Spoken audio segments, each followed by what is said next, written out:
And action. So, welcome to another live edition of the Artful Life.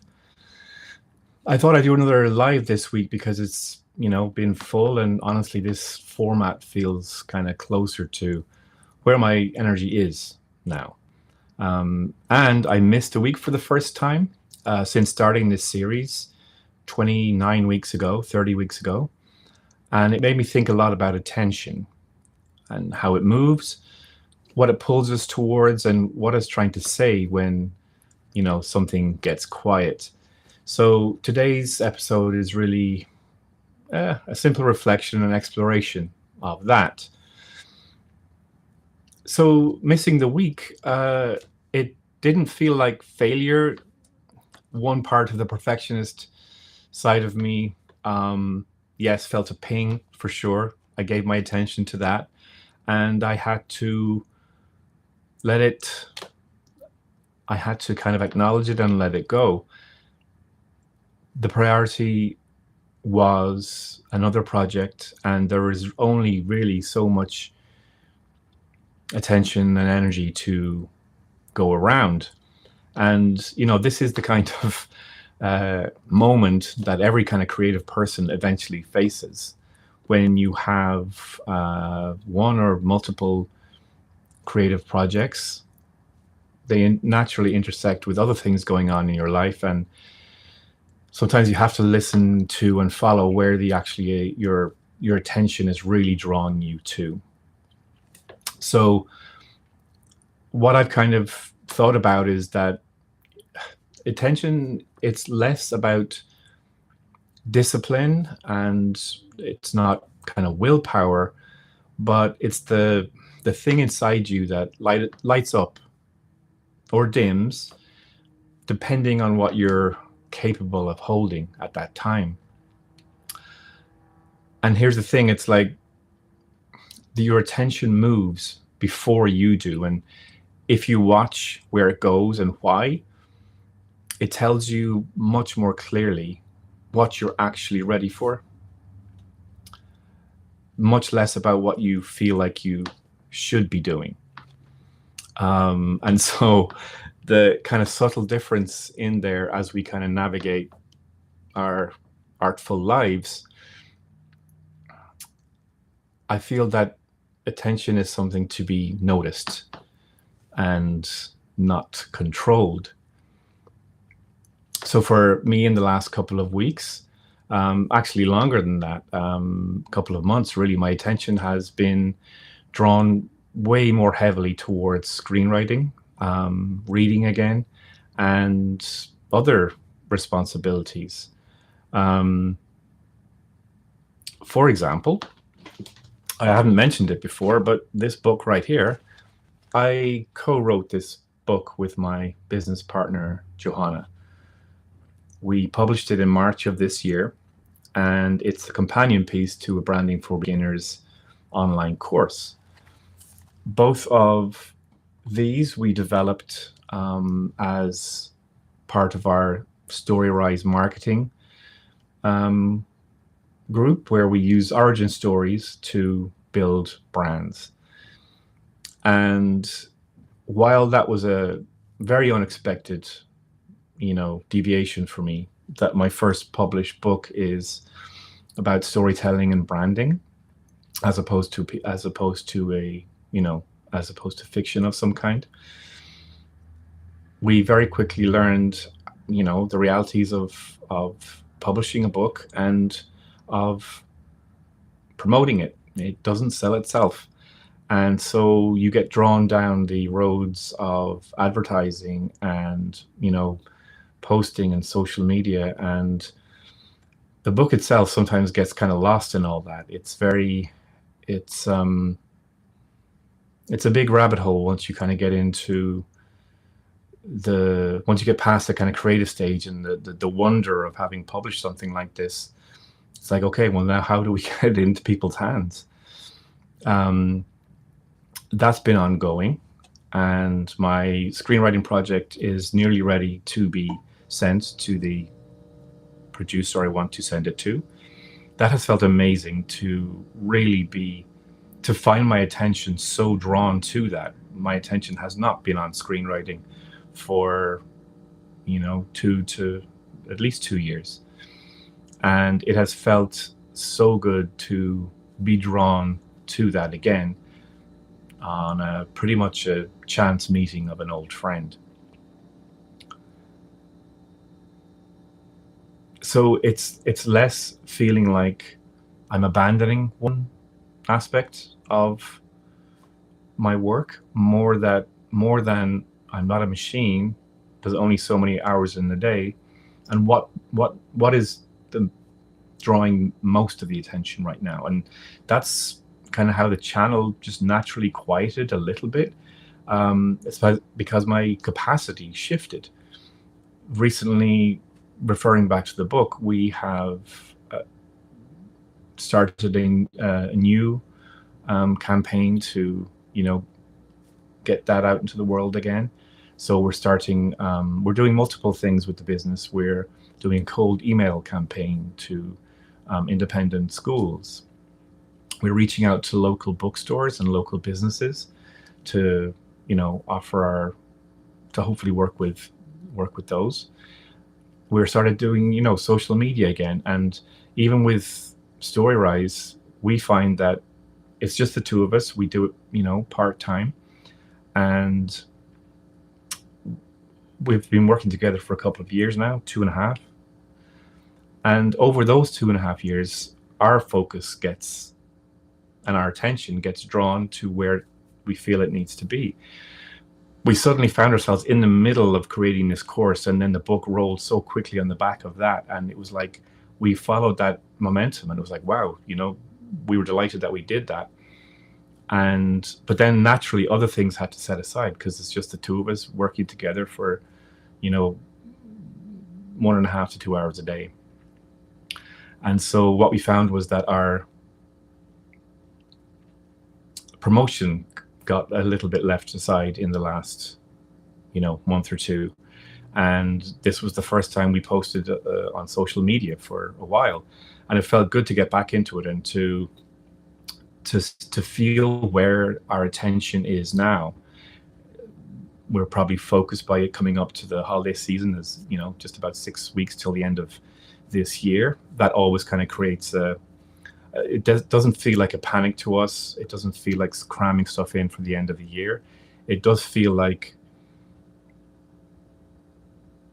how can we revisit all the work we've done this year and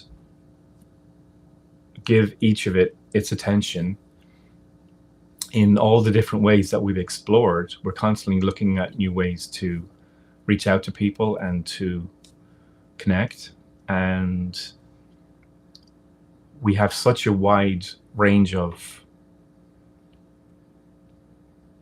tools right now that what we're finding is that our attention now is having focused so heavily on the cold email campaign for a couple of months.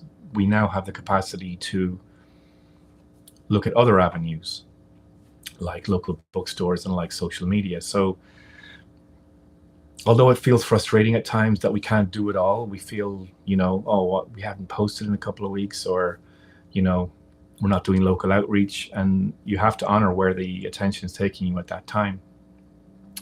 And so that was one aspect of, it's another example of where my creative and business attention has been drawn, and how I keep coming back to the Artful Life. The reflections that I've been doing on this channel for the last 6 months have opened up, I feel, these new possibilities for me, because I am analyzing and I'm noticing and I'm watching, and it has given me so much increased awareness. And that is what I value so much about this, and that's what I hope this can also bring to you viewers and subscribers, future subscribers. sharing the reality of what it is to live that artful life. And as I was saying with Story Rise and other projects in the past, I've kind of found that a lot of creative frustration, it can come from trying to force our attention to stay on something that it's no longer alive for. And that's a very difficult thing to acknowledge sometimes. There's a very fine line between feeling like my attention isn't going here anymore. Why is that? And then also balancing that with, well, this got hard, so I'm just going to bounce over to this project. It's not that.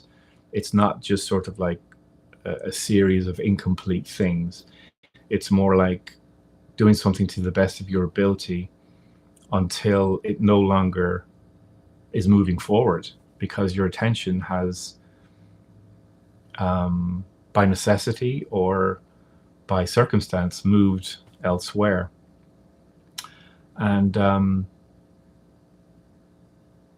so when I stopped pushing, when I accepted last week that last week wouldn't have an episode, and I got an email a couple of days ago from a former colleague in Ireland who I haven't probably been in contact with for 12, 13 years, maybe more.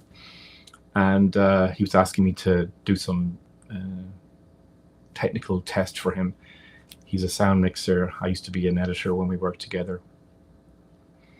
And he also said that he noticed that he's been following my blog on Substack, and he noticed that I hadn't done one in a couple of weeks. And I was like, oh wow! I first of all didn't know he was a subscriber. Not everyone's name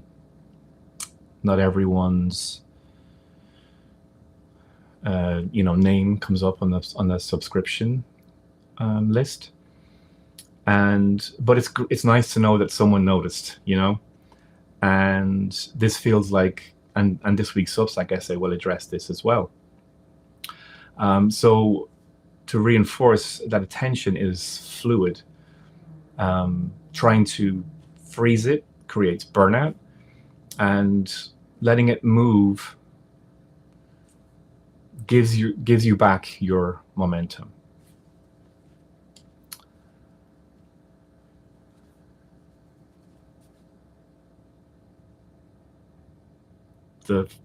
Maybe it's the physics of creative energy. If you can imagine some water that is going to find the path of least resistance to trickle out, and you trying to grab it in your hands, it will go where it's drawn to. Gravity will draw it where it needs to go, and attempts to hold it back will only be temporary at best. So maybe this is permission